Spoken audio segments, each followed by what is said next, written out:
All right, Mads Larsen, our guest here in this episode, is one of the foremost experts in fertility rate, birth rate. And he has been sounding the alarm for years on the direction that the West is going. Our population may seem to be growing. You may think that there's a lot of people on the earth, but we are primed for a population collapse within just a couple of generations, which brings on new forces that can be very predictable in terms of resources, conflict, economies, and yes, even war. He comes to us from Oslo, Norway in this episode, and he is oftentimes the source for other experts that are projecting the decline in our population. There are few issues in the world that are more important than the fertility rate and the direction in which we are going. Now, this episode is brought to you by Go and Do Travel. I'm the official spokesman for Go and Do Travel. We've got a brand new trip, Wavemakers 2025 Latter-day Saint Podcaster Cruise, coming this November 15th through November 22nd. Special guests include Jacob Hansen of Thoughtful Faith, Carden Ellis of Ward Radio, Hayden and Jackson Paul from the Stick of Joseph, David Boyce of 52 Churches in 52 Weeks, and Dave Butler from Plain and Precious Things, and more. This is an opportunity to gather together like-minded people that are part of really an online community and reinforce a Latter-day Saint identity, lean into our doctrine, and mix and mingle Q&A with many of those who are at the heart of the online Latter-day Saint conversation. Of course, I'll be there too. To find out more or to register, because I think these tickets will go quickly, we'll have hundreds of Latter-day Saints there. You can go to cwicmedia.com, cwicmedia.com, go to the top to trips and events, and then scroll down to Wavemakers. This is going to be a lot of fun. Hope to see you there. Here we go.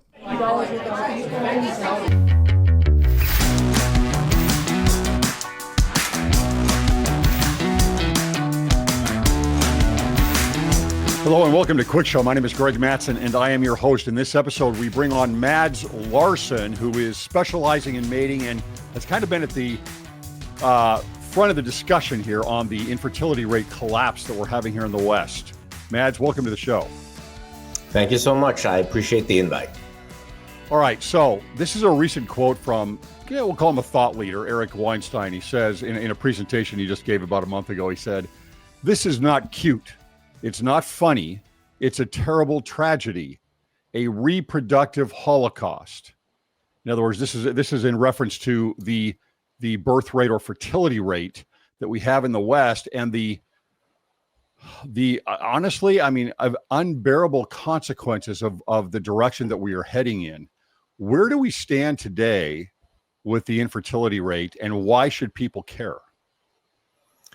Well, it's the deepest question there is. Should we exist or not? With the fertility rate we have in Norway now, England 1.4, America's still a little bit higher, but with that fertility rate, for every generation, the generational size will shrink by a third, which means that in just 3 generations, we will have 30 children where we used to have 100. And that is if we can keep the rate at the current level. If, say, a country like Norway continues to decline toward a South Korea's level of 0.7, and remember, South Korea was about where Norway is in 2013. So this can happen quickly. And the leading experts in this field believe this is a self-reinforcing process, that we're more likely to see rates continue to drop than to pick back up again. And if we get at South Korea's level, it's going to be game over very quickly. Then in just 3 generations, there will be 4 children where there used to be 100. So a 96% decline. And then in 4 generations, there will be 1% left. And we can imagine the consequences of that. We never experienced anything like this. That decline will probably be very painful, and we don't know how to deal with it. We haven't, as a species, we haven't faced this challenge before. And we're not dealing with it. That's the issue, right? We're not dealing with what's going on out there. Let me give you an idea of this. So, example, in South Korea, if you're dropping a third in 3 generations, you're going from, let's give a base number of 100. You're then dropping down to 33, 34. Then you're dropping down to 11 or 12. Then you're dropping down to 4. In 3 generations, you're at a 96% decrease in fertility. Yeah, no, it's a horror story. I mean, this is about the future of our species, and also the way I frame it when I talk about it in Scandinavia. It's about the future of free women. In Scandinavia, we're the most feminist nations in the countries in the world, so that is very important to us. And if you look at the map, not everyone has stopped reproducing. We have a fertility belt that goes across Africa, Middle East, and a little bit further east, where women are still reproducing their numbers. What we see is that in the countries where women are free to choose their own partners and plan their own lives to the extent that we do, for instance, in the West, this is where fertility rates are plummeting.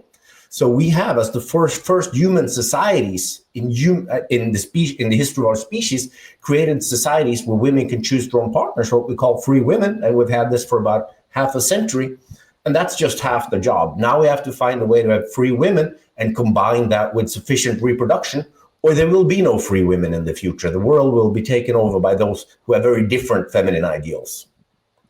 Yeah, and I want to get to that and touch on that even more here shortly, as far as looking at the environment that we're in. What are the forces that are making these changes here? I want to bring up also, especially for our audience here, there was a recent major polls that were done, studies that were done in 2023 showed that even the state of Utah, which you would think would be near the top, it's still number 10 in the country, but in the U.S., but it dropped from number 4 to number 10, and its decline has gone down. I think it was going back to the 50s in the U.S. Even there was about a 3.5% replacement rate. Now it's dropped all the way down to, I think, 1.8. I think is about where it's at right now in the U.S. Yep. Utah has fallen not quite that far. It's 1.8 and change, I think, but it's really fallen. How do we, if you've got a place like Utah that has dropped like that so quickly, really over the last decade or so, 12 years or so. Yep.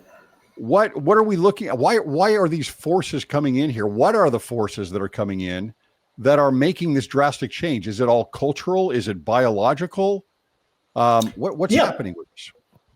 Yeah. So I have a very specific hypothesis for this. What is generally consensus in the field is that this is driven by low pair bonding rates. People are single. In the West, about a third of the population is single. And what we've seen, and this is especially accelerated in the past 15 years, it's that it's become harder and harder for women to find a man that they consider to be good enough for pair bonding and starting a family with. So as in Utah, we also in Norway have quite pro-natalist attitudes. Norwegian women want 2.4 children, but only have 1.4. And the problem is that they either can't find a man that they consider to be good enough, or they find him so late that they have a drastically shortened reproductive window. So that is what's driving this. So you see this reflected in and amplified by trends like Tinder and dating apps, where women are becoming highly selective, and it's very few men are able to get through those filters to meet women. And we have seen this ever since women became free, that all across the world where this is occurring, women keep raising their standards for what they consider a good enough mate. And that means that more and more men are excluded from women's potential pool of candidates, which makes it harder for societies to connect enough men and women for pair bonding and then put them in a situation where they can reproduce. Yeah, there's hypergamy, right, which is growing. It's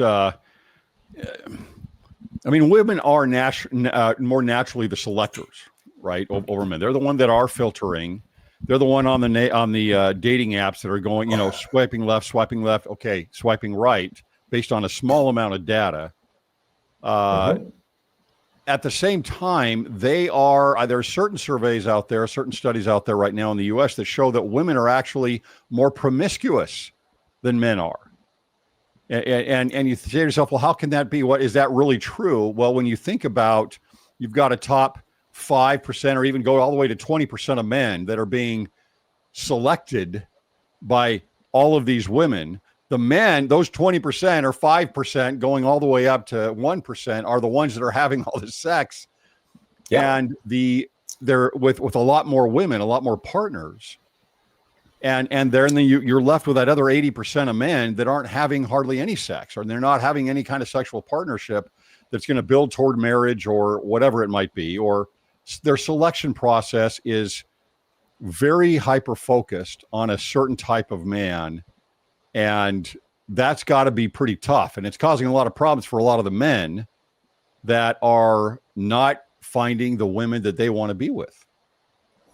Yeah, we want to separate that into two different issues. So what we're looking at first here is what you're talking about. Tinder, what you could call the short-term market. Women might be there with long-term intentions, looking to find a partner that they can start a family with.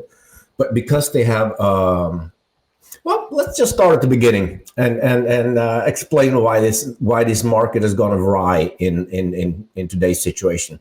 So we have two attraction systems as human. The original ones we had is a promiscuous attraction system, which we had for 6 million years ago and going back. This was our original system. So this is what most animals have. So there it's exactly like you're saying, women are the selectors. So women have a highly discriminatory promiscuous attraction system, where only the most capable, successful males get most of the reproductive opportunities. And then men have a very inclusive promiscuous attraction system, because the more children they can have, the greater the legacy they leave, their genetic legacy. But around 4 million years ago, we became a pair bonding species through evolving a pair bonding attraction system. And there, women aren't necessarily more selective. That's quite familiar with men and women, and quite similar. In monogamous regimes, we mate assortatively, which means that we find someone with about the same partner value as we have, and become boyfriend, girlfriend. That's how we partner up. So what has happened in the modern day, after we got free mating markets about half a century ago, which became, it was like putting them on steroids and throwing gasoline on them with modern dating apps. What we see there is that these apps appeal to a very strong extent to women's promiscuous attraction system, because you can see on these screens if a guy is hot. It's really hard to see if he's got a personality that you're going to fall in love with. So what happens is that there are two reasons why women have the power here. The first is that their promiscuous attraction system is very discriminatory. So they're only interested in having sex with a very small percentage of men. Women aren't sexually attracted to men. It's more precise to say that they're sexually repulsed by men when it comes to promiscuous sex. Only few men motivate them to have that kind of sex. But then you have that second attraction system that makes women be able to fall in love also with men that are at their level in terms of partner value. And when that happens, that is when pair bonding occurs. So that is the first element. What you're seeing on Tinder is the first time in the history of our species, after at least 2 million years of arranged marriages, we now have open markets, and men and women have not evolved adaptations to operate on open markets in a way that allows us to have the pair bonding and reproduction add up. And the way we have to solve that, if we were going to solve it, would be to develop new culture that makes these markets add up on open markets to make that work. But there is another aspect there, the second aspect, that is really important and a bit darker, because even though it's really hard to change culture, we can imagine how we could solve this first problem. Don't use dating apps, try to meet in real life, go back to more traditional forms of dating where people get to know each other better. But the reality is also that men have become less worth for women. The love that women evolved from men 4 million years ago had as its function to secure access to male resources, because our offspring became more and more demanding. The function of the love that men evolved for women was to give low-value men access to female sexuality. So what has happened in the past 50 years is that women now have their own full-time jobs, so they don't need a man for calories or resources. That's a common phrase from them too. I don't need a man. You hear that a lot, especially from the younger generation here.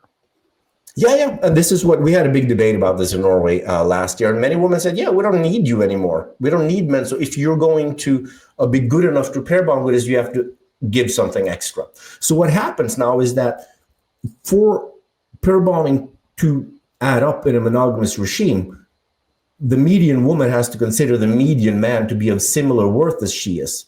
And I don't think that is the case anymore, because women have become a lot less dependent on men. And as the case is in Norway, through our welfare state, men pay more in taxes than they receive, while the average woman receives more than $1.2 million over a lifetime than she pays in taxes. So instead of having to go and have sex within a relationship with a man to get access to his resources, we now use the welfare state to transfer those money directly, which again makes men less attractive for women. So I believe that, well, the consensus is that this is an issue with pair bonding. We can't couple people up. And I believe it's going to be very hard to solve that, if not impossible, because men's value for women has drastically sunk.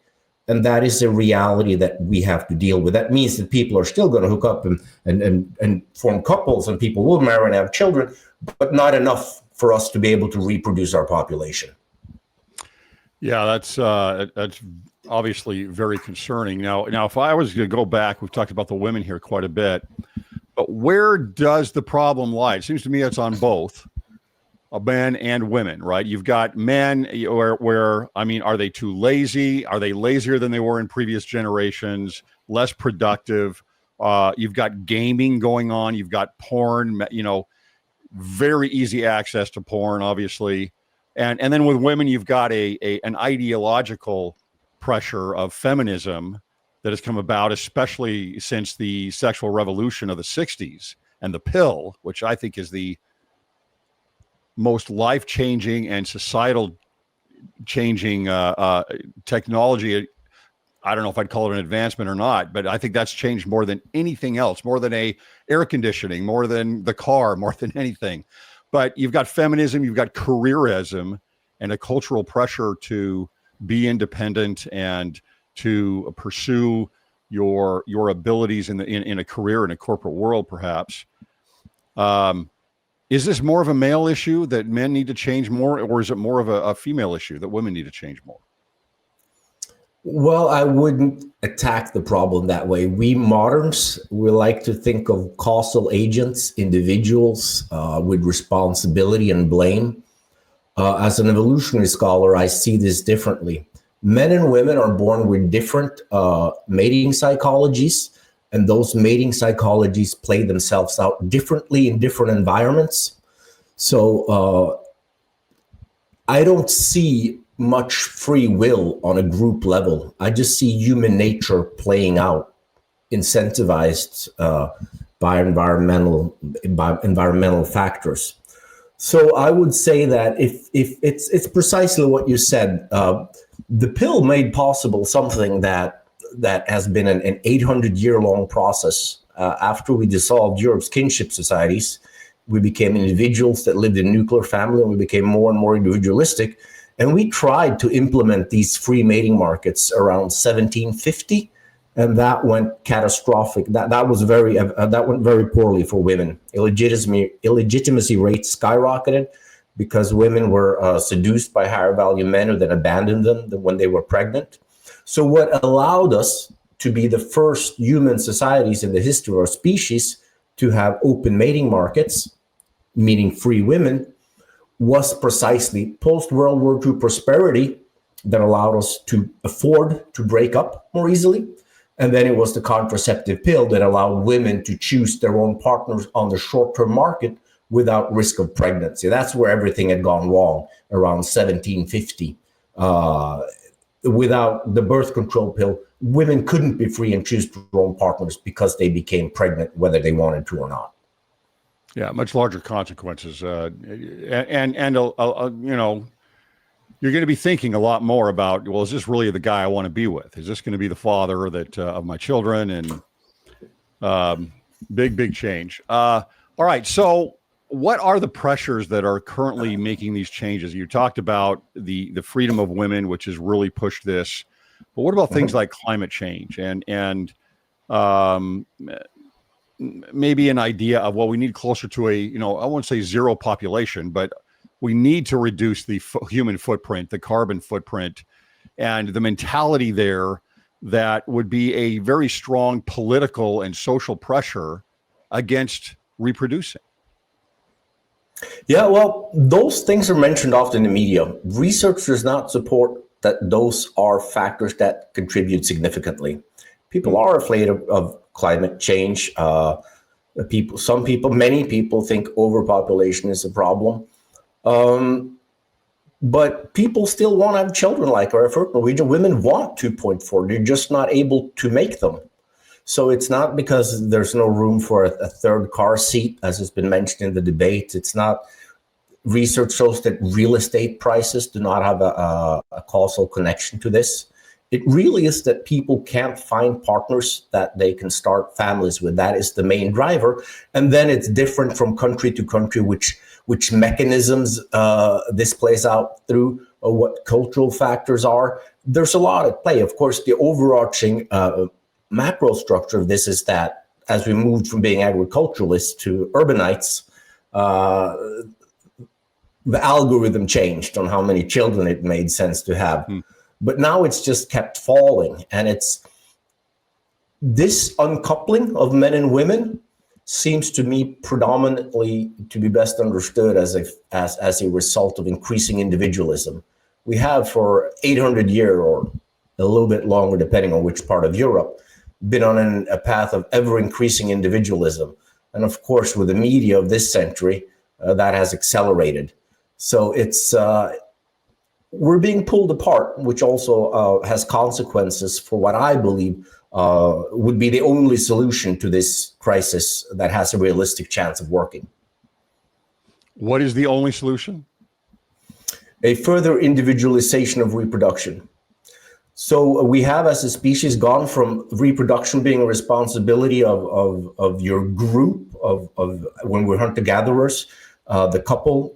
The human mating cycle was 3 to 4 years. So we typically together fall in love, have sex, have a baby. The man would contribute during the most vulnerable phase, and then love would end and they would leave each other and find someone else. And once the child could walk around, it became a group responsibility. And then it became a responsibility when we became agriculturalists for your kinship group. And then as those were dissolved about 800 years ago in my region of the world, we became nuclear families over 3 generations, and then later, as we moved into we became proletarians, we went to nuclear families over 2 generations. And I believe that the only way we can get the fertility rate up now is to make it so that women feel safe enough and feel that they have enough resource access that they conclude that having 3 children will give them a better life than continuing as single and childless. Because I don't think we'll be able to hook enough men and women up together to pair bond anymore. So we need an individualization. In the beginning, this will marginalize men and be to women's benefit. And I'm thinking over perhaps in not too many decades, hopefully we will have technology that through artificial wombs that allows us to reach reproductive equality also for men. I don't see us solving this, at least not in feminist cultures like the Norwegians, through increasing the pair bonding rate, because that would mean we would have to upvalue women, which would be felt as an attack on feminism. And I don't think that's viable, at least not in the Scandinavian nations. So I think we need a resource transfer to young women who are willing to start reproducing without necessarily having a partner that they can rely on for the next 20 years. So why not attack that from the other side? Why not say, well, we need to develop the culture of men more to provide more worthy men, so to speak, productive, responsible, committed. Why not go to that side? 2 reasons. Does it go back to what your thoughts are about human nature? Yeah, 2 reasons. First of all, we don't know how to do that. We're terrible at changing culture. We see in the past that it happened, but then when we try to do it in the present, we just don't have the tools for it. We don't know how to work it. I mean, we could try. It's not a bad idea to make more competent men, but we're just not good at it. Worth a try. But I think that in some cultures, more masculine cultures, that would be an alternative. And I think perhaps that will be experimented with now that more populations realize how existential this threat is. But in feminist countries like Scandinavia, trying to go in a more traditionalist, masculine direction would be dead in the water. No one will ever permit that. Any policy that we try has to be perceived as feminist, and making men more competent doesn't sound like feminism. That sounds to many Scandinavians as some kind of fascist conservatism, and they would never go along with it. Right. Yeah. And I understand that. I mean, if you go back and you look at the DNA of this, the freedom of women, if that's what we're going to call it, Yeah, it's a lot of this comes from technological advances, right? absolutely. Whether it's the domestic, the washing machine, anything that is going to relieve women of the responsibilities that they would normally have in the home, make them a Yeah. little bit more independent, little by little, incrementally, and then the pill changes everything. Yeah, Technology has brought us to some degree to this point, right? absolutely. But you're saying that moving forward, it's more technology that would be the solution. Yeah. So I would say the three most important aspects for the freeing of women was first the dissolution of European kinship societies. When we lived in polygynous societies, women were treated more like the property of powerful men. So when those kinship groups were dissolved, that set the European cultures on a European women on a path of ever greater independence and empowerment, parallel with that process of individualization. And I said the second big one was the pill. And then in a sense, Tinder also was really empowering for women. I'm not necessarily saying it was positive, but it's very empowering because the dissolution of kinship societies turned women into individuals who over time wanted the right to make their own choices and not have to depend on a man for life. And then the pill gave them the opportunity for unlimited short-term sex without dealing with catastrophic consequences. And Tinder gave them easy access to the most attractive men. So if they want to have sex and date the very most attractive men, they now have unlimited access to do so. So those, I would say, were the big three changes that stand out the most in terms of their effect. So looking at this, if we continue down this road and we're already playing this game in the West, there are two ways to bolster your economy. And well, there's other ways, but as far as population goes, is you either have more babies or you bring in immigrants, right? Yeah. And the number one resource of all that any country has is people. And so we're in a process now where we've had, a border that has been wide open for several years, and it's been increased over the decades for the U.S. in the South to the southern border to bring in immigrants. And that seems to be, for many politicians and many thinkers, the way to keep the economy bolstered, because we are, as you're seeing it, the numbers are decreasing in the fertility rate. The problem I see with that is that if we depend on that, then our policies are going to be always pro-immigration, pro-mass immigration. To me, to some degree, I mean, eventually as you do this, and I'm all for bringing in people into any country that are the right people, the people that want to be there, the people that want to produce and assimilate to that society. But it's a perpetual cycle that you're going to become more and more pro-immigration and less pro-family, to me, or more pro-reproductive policies are going to go by the wayside, because the immigration seems to be a lot easier than, as you say, changing culture. Yeah, well, in terms from the perspective of this crisis, the fertility crisis, that is an abysmally bad idea. We take people from high fertility nations and we bring them to Norway, and their fertility rate very quickly drops down to our level. In Denmark, for instance, the fertility rate of immigrants is lower than that of the native population. So if we're concerned about making people, then if that is our primary concern, which it doesn't have to be, but it is, then it's a bad idea to bring people from high fertility nations to low fertility nations, because they so quickly adapt the local fertility ideals. Because it's the same human nature. You respond to your environment, and if you live in Copenhagen, or if you live in an African village, those are very different algorithms for how many babies you should have. So in that sense, it's not good. We tried to do this at the beginning of this decade. We now have a much higher immigrant population, but at the same time, our fertility rate has just kept dropping. So at least for that, it's not a good solution. And also in welfare states like Norway, many immigrant groups have very negative effect for state finances. For instance, many groups cost maybe around $2 million over a lifetime. So it's a net negative of about $2 million. So it's a short-term solution to a lack of labor issue, but in the long term, that doesn't solve the problems we're talking of now. Yeah, exactly. It's a short-term solution, which is very popular with politicians. So, I mean, if you want to get reelected and you're trying to bump up the numbers, and that's a real easy way to do it. Just bring in more immigrants. Yeah, you've got a solution for yourself as a politician, but not for the country. Yeah, well, that's a very American problem where you have this two-party system where one party is so strongly incentivized to bring in immigrants for votes. That's not the optimal situation, but yeah, I don't know any other countries who have that problem. When you have many parties, it works differently. Now let's talk about this economically. You look at Japan.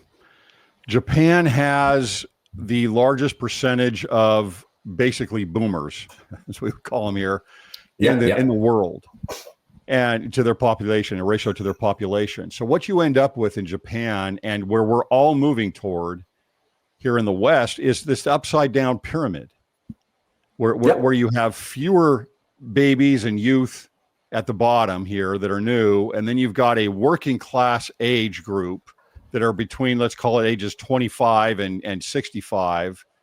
And then you've got all the retirees and the boomers that are right now living longer because of medical advances and pharmaceuticals.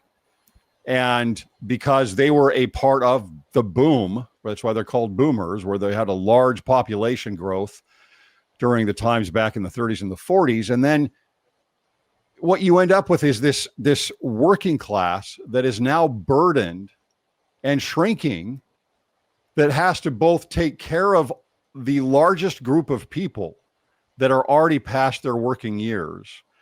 And then, of course, though it's smaller, they've also got the younger generation that they're also taking on.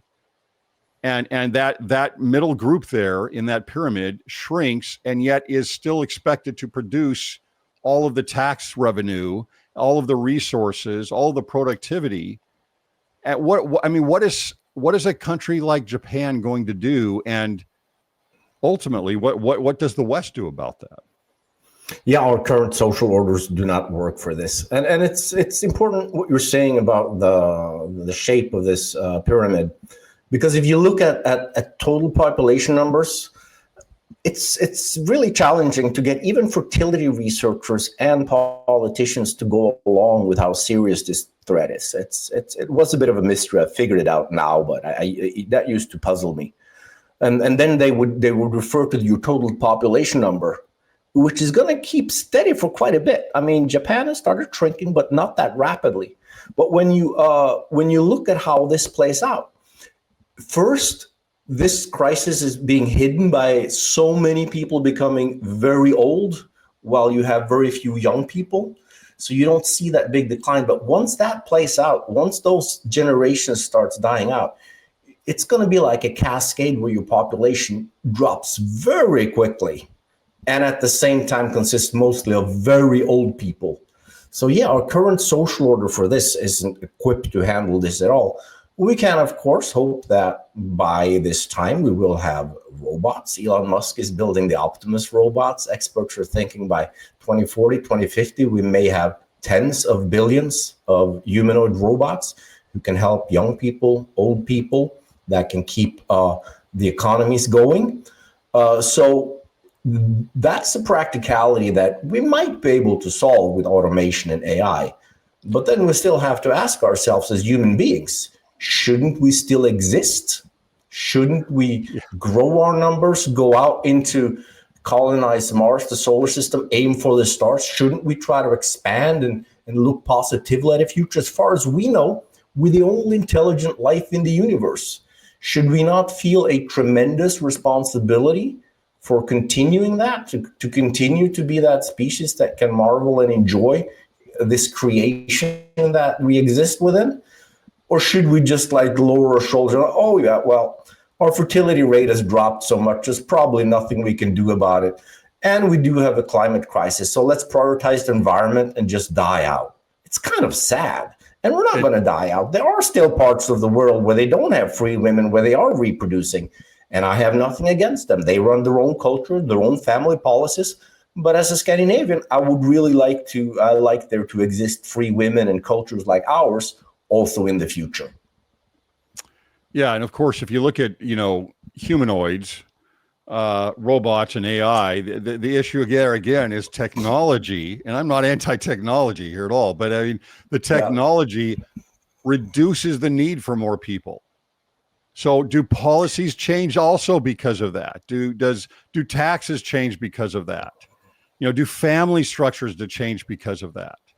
Right? It's absolutely. This is the biggest and deepest cultural and technological change our species has ever been through. Everything's going to change, and we're going to see this over the next 5, 10, 15 years. So yeah, we're in an incredible transitional period, and that is my main point, and that is what I would love for our nations to do now. So we're in this fertility crisis where we're steering towards self-eradication. And that we know, and we also at the same time know that perhaps around 2040 or a little bit later, we're going to live in an entirely new environment where we don't need to go to work 8 hours a day to secure ourselves materially. We can use our time and resources with the help of an AI that is 1 billion times smarter than us to create fantastic lives for humans, where we spend our time and resources to work for ourselves and others to create great lives. That is a fantastic opportunity. But we need to remember that the most foundational for any society at any point in history is mating. If we don't reproduce, we disappear. And now that we're at the threshold of what could be a golden age of humanity, let's include humanity in that golden age. So let's start experimenting and thinking, what kind of society do we want to build with this new technology? Because we can build wonderful ones and we can build really bad ones. And we need to have as our first priority to make reproduction at it. We need to make people come together and pair bond and reproduce, so we have humans also in the future. And that I think is the perspective we need to have now. We need to start thinking about what experiments do we want to run to see how people would prefer to reproduce in the future.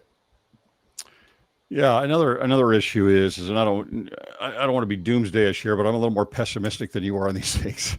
What is you look at the demographic change here and the lack of resources, and humanoids and everything can help make up for some of that. But if resources do become a little bit more scarce for whatever reason, because of these demographic changes, you put yourself into a position of a weaker society that is more vulnerable to other countries, perhaps, or that is more desperate and needs more resources. And so don't we put ourselves globally in these different places into a position of more volatility and war possibly with this demographic change? Yeah, none of us want to live in a society with where we have to fight over a shrinking pie. Human psychology tends to become very nasty. What has underpinned the peace after World War II is this increasing pie. It's a lot easier to make democracies work nicely when we're fighting over a growing surplus. So yeah, and as powerful countries will be incentivized to attack their neighbors to consolidate power before their demography collapses. But Peter Zeihan, the geopolitical strategist, predicted in 2014 that Russia would attack the Ukraine by 2022, because after that they didn't have the generational size anymore. They wouldn't have enough people to do it. So that's one aspect. And yeah, things will become unstable. We will fight over resources, and that's the world we're not going to enjoy living in. A shrinking world is not a good world, and that is a typical environmentalists think that, okay, this birth rate just means that we're going to be fewer people a long time in the future, and that'll be nice. But you can't really reduce your populations in a humane way by stopping to have babies. That's going to be a very nasty, difficult, and painful world to live in that we don't want to relegate our descendants to be a part of. that's a really tough world to live in. It can get incredibly nasty. If we were going to reduce the population for climate reasons, we have to start murdering people, the old and the weak and unproductive, and keep engineers alive. And I hope we don't have the cultural appetite for that kind of behavior, but just to stop reproduction, yeah, that's no way to create a better future. Yeah. What I'm interested in your journey, Madge, and what you've gone through on this. What is it that originally triggered you to look into this more? When was the aha moment? Like, this is something I need to really grab onto and get a message out there, because you're kind of at the tip of the spear on this. How has your journey gone with opposition? I mean, how is the message accepted among demographers and other social scientists and the academy, for example? Is it falling on deaf ears? Is there anything changing with this? I've been working on this topic for a very long time. First, as a novelist, I wrote several novels in Norwegian about 20 years ago that became great bestsellers, and that my debut novel triggered a year-long debate about modern mating, where I, as a novelist, I exposed what are the dynamics of these mating markets that we have created now. And I was quite effective in opening people's eyes up how inhumane and dysfunctional dating had become. And this was before Tinder. And then my plan was I wanted to go back to academia and get my degrees there. I had a bachelor at the time, but to go deeper into it and do a PhD where I looked into the entire history of human mating to try to explain how we got to where we are today. And parallel with this, I had not predicted this. I should have, but I hadn't. The fertility rate collapsed in Norway.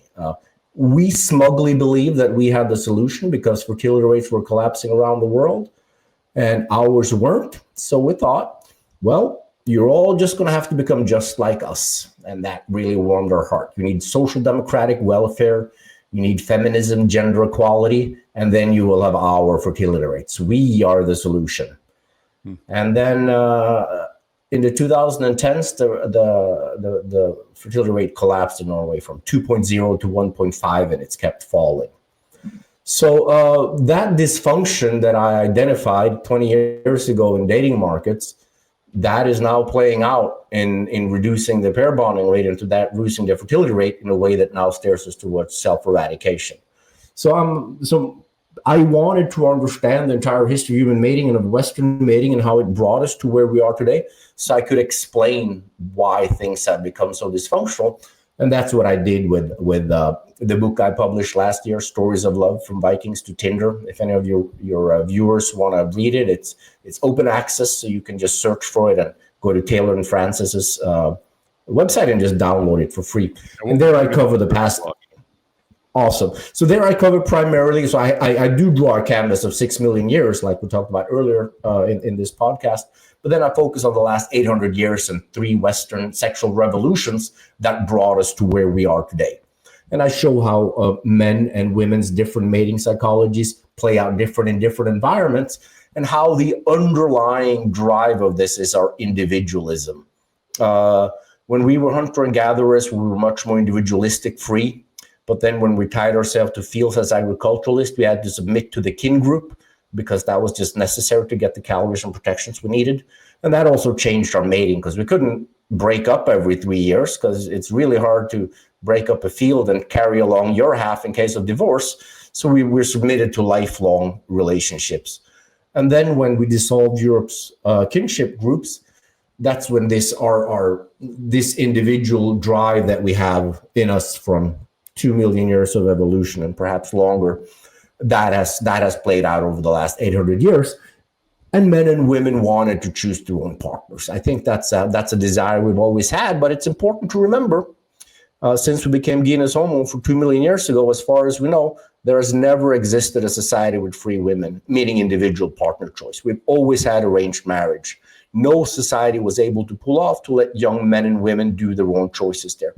And now we perhaps see why.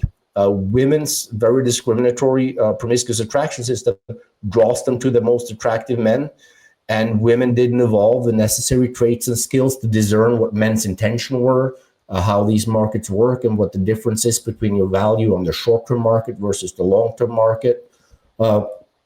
So yeah, we now are, this is uncharted territory, and I think we really should try to solve this. Some countries will perhaps look to the past and become more conservative and restrict women's freedoms, but I think at least Scandinavia, we've been in the forefront for 150 years, so we should take it upon ourselves to do these experiments and see if we can make it work. Can we have free women and just give them more resources so they feel safe enough and it's attractive enough to have children on your own? If we can pull that off, that could be a recipe for that other countries could try too. And Norway, we're a very rich country because we have oil money. We can afford to experiment with this now. And then if AI and automation plays out as we think, then perhaps from 2040, other countries could also afford to implement this model for a new, more individualistic mating if we can show in Scandinavia that we can make it work. Yeah. And I, for one, if at all possible, and I do think it's possible, but I think it is the hardest, toughest road, I still believe in building a family. I think that is the ideal situation for the parents, for the kids, for society, for civilization as a whole. And I my concern there with what you're saying is, and I get it completely, but I don't want to lose the ideal. I just don't want to lose the ideal of how to live and I, of relationships and bonds and security for the kids. And I know you can replace those in different ways. I just don't know if they're as effective as what you'd have with a man and a woman in a home building a family. But so what about yeah, no, absolutely, that's what we evolved for. That's the structure we evolved for. But if we can't pull it off anymore, then I'm thinking you're battling human nature. And I'm also thinking that if we continue to exist, we can fight for a better, more just world in the future. But if we cease to exist, we're out of the game. So I just want to prioritize that we could keep our fertility rates up, and maybe 20, 40 years from now, we'll find a way to create families again to a greater extent. How is the message received throughout, the social sciences, academia, politicians that you may have had encounters with? How is the message received? Well, it's odd. Those that are the fertility researchers we have in Norway, they're very capable. They're good people. And they've been trying now for many years to get people's attention to this, and they haven't succeeded. Through the book I talked about in an earlier article in 2024, I was able to trigger a very large national debate on this. And also through podcasts, I get some international debate on it. And the problem is that this is such a novel problem. It's hard to think around. And there's a couple of challenges because humans, we're not good at reasoning. We think by analogy mostly. So when there's a brand new challenge, we don't know how to deal with it. There are no cultural scripts we can use. We say, okay, what does this look like? And with low fertility, give me one name. Who do you remember that wanted women to make more children? Genghis Khan. I don't know.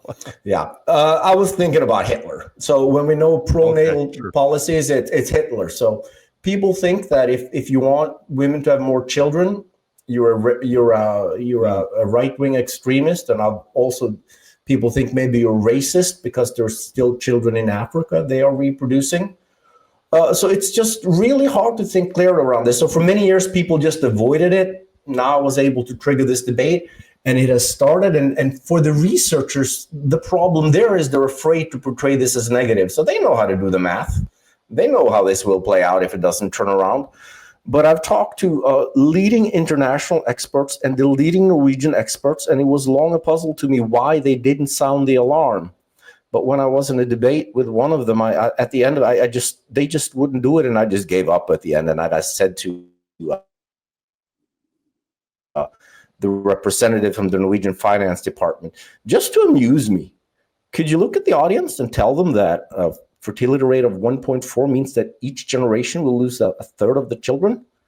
And strangely, she did. She told them that my numbers were actually correct. These are the consequences. And she turned around toward me and said, but you can't portray this so negatively because then you give the power to the right-wing forces.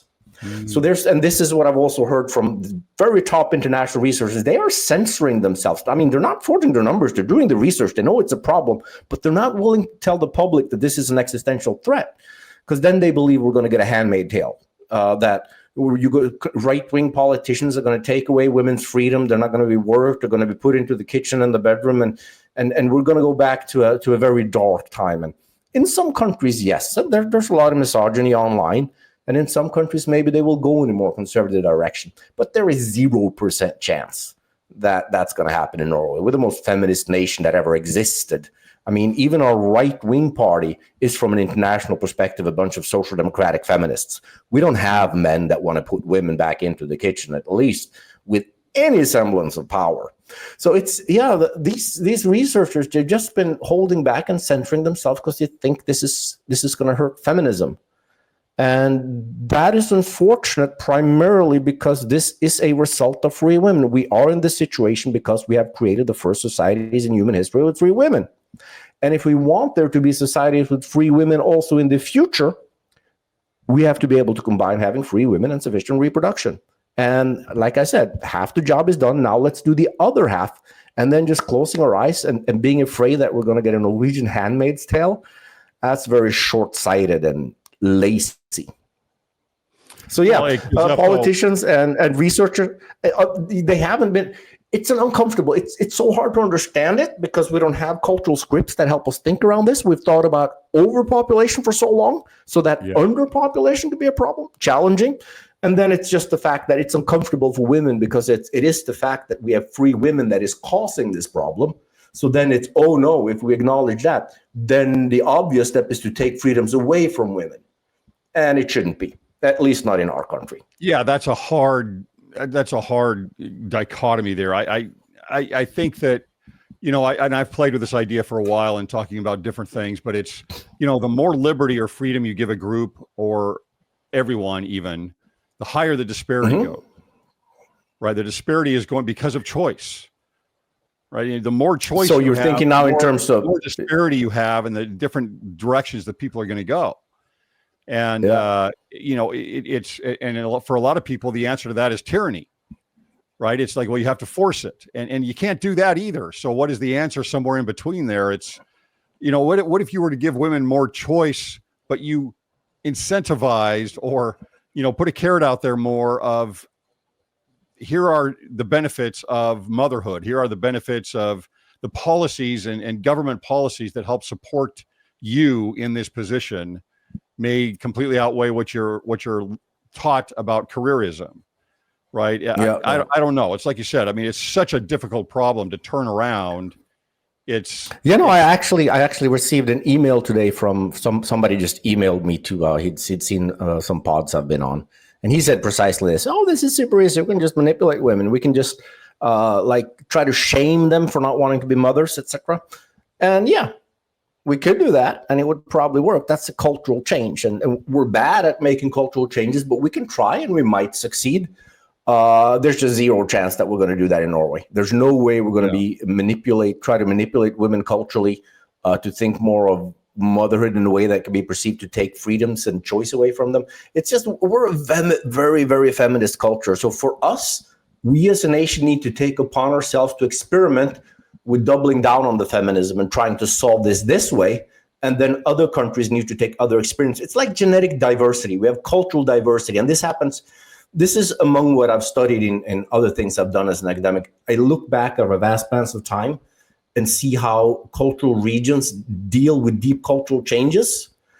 And when you get to that cultural change, like the one we're in today with the fourth industrial revolution, we have no idea what's going to work. In Scandinavia, we just happened to bring along the cultural legacy that made us make the best post-World War II societies through being able to implement social democracy, which was tremendously successful. We have no idea if those norms and values is going to create a functional societies after the fourth industrial revolution. But this challenge we have with mating now, we have all kinds of mating regimes and cultures around the world, and nations need to build on those legacies and perform experiments and go in a direction that feels natural to them so that we have a lot to choose from. So let's say we try 100 different things, 90 of them fail, 10 of them work okay, 2 of them work really well. And then if those are culturally exportable, then others can learn from that. So I'm not saying everybody should do what I'm proposing for Scandinavia and Norway, trying to individualize reproduction more, but I think we should take upon ourselves, because we've been leading this feminist way for 150 years. So it's natural for us to continue down this path and doubling down on it. And if it works, we can export that to the world and we'll be super smug about ourselves and feel wonderful. And if we fail, well, then hopefully other countries is able to find some solutions that actually work. You know, one more question here. It's stepping back just a little bit here on what you were saying about there's no way that this is going to turn around, and the feminism is so strong. And do you think that outside, you know, there's societal pressure, the shaming, which I don't agree with at all, but then there's also reality. So will the reality of a very quickly shrinking population and all that I believe all of the problems that is going to cause, will that give the pressure to people to say, oh, we need to produce, we better produce? We're in a position maybe somewhere in the middle of the spectrum right now where we're learning all about this and what the consequences will be. At some point, does the rubber hit the road, so to speak, with people that would push against having more children? I mean, it seems to me like the reality eventually kind of slaps you in the face as a society and says you're doomed if you don't change. Yeah, that could absolutely happen. When things get too bad, we do get forced to change and give up even the most cherished values and norms. But before we get to that point, we would have had so many decades with low reproduction. And then we're going to have such an old population, and we will have gone down this painful path for so long that we're just going to find ourselves in a reality of pain that we really don't want to be in. The earlier we can take this seriously and start to do something about it and start to experiment with solutions, the much better for us and our descendants. We don't want to wait until society collapses. We've forgotten how bad yes. We don't want collapsed society. Civilization comes with a lot of perks that at least I really enjoy.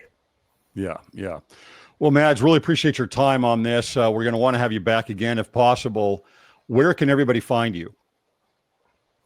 I'm on ResearchGate, which is like Facebook for academics where you can find all my work. I'm also on Google Scholar, or just search my name and then the book title, Stories of Love from Vikings to Tinder. Go to Taylor and Francis to download it from there. That's about it. Thank you so much for the invitation. I really enjoyed our talk. Thank you for talking about this topic that you've done several times, and I hope you're keeping interested in it, and hopefully our populations will want to insist that our politicians start to do something. So we know from Finland, who's about 3 years ahead of us, that it is possible. We just have to argue a little bit. People have to get aware that this is an actual problem, and then people will start demanding from their politician that something needs to be done. And we're headed in that direction, but it is a really challenging problem that we're dealing with. Well, keep talking, and hopefully you eventually get open arms. Thank you so much. On the message. So really appreciate it, Mads. Appreciate your time coming all the way, your message here all the way from Oslo, Norway. Thank you. Thanks so much.